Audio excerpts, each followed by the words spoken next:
Terima kasih Majelis. Yang pertama saya tanyakan adalah legal standing saudara. Apakah memang ini hanya sekedar keilmuan atau memang menurut undang-undang elektronik yang Anda bilang tadi pasal 5 dan pasal 6 bahwa digital forensik itu bukan sekedar keilmuan tapi sudah merupakan cara yang resmi, satu-satunya cara resmi untuk menampilkan dan cara mengambil alat multi elektronik. Itu benar?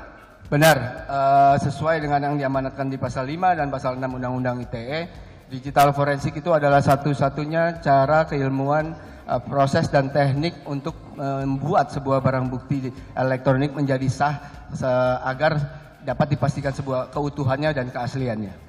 Ini soalnya agak berbeda dengan kemarin itu ada saksi ahli di sini yang diajukan JPU. Kalau begitu, walaupun Anda bukan ahli hukum, tapi karena Anda sudah menggeluti, akan lebih ditanyakan lebih detail.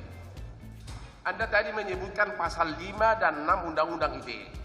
Di pasal 5 disebutkan bahwa Undang-Undang ITE ini berlaku sebagai perluasan hukum acara. Sehingga untuk informasi elektronik harus memakai Undang-Undang ITE ini. Apa itu pernah dengar?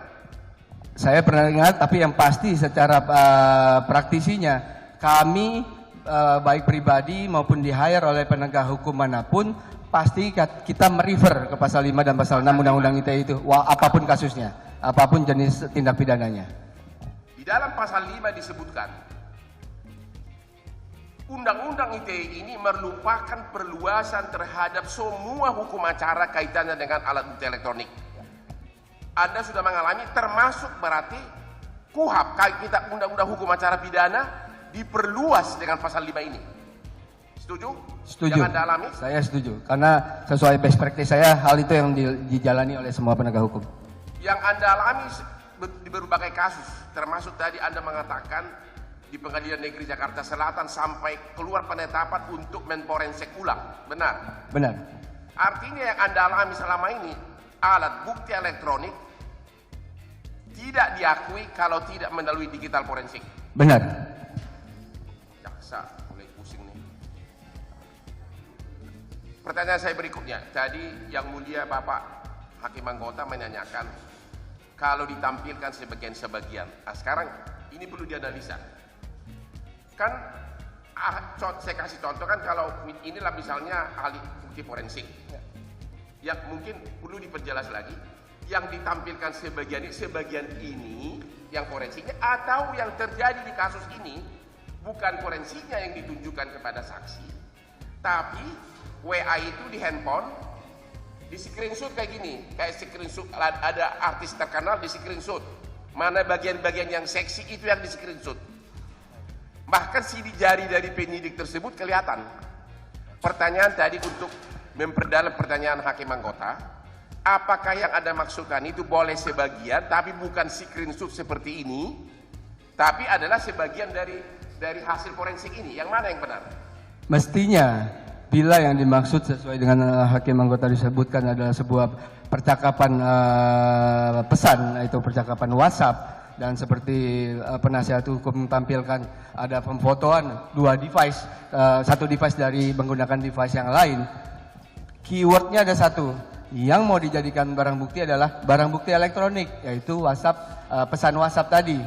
Berarti yang dilakukan proses seperti yang diperagakan oleh penasihat hukum menurut saya tidak sah. Karena Taruh.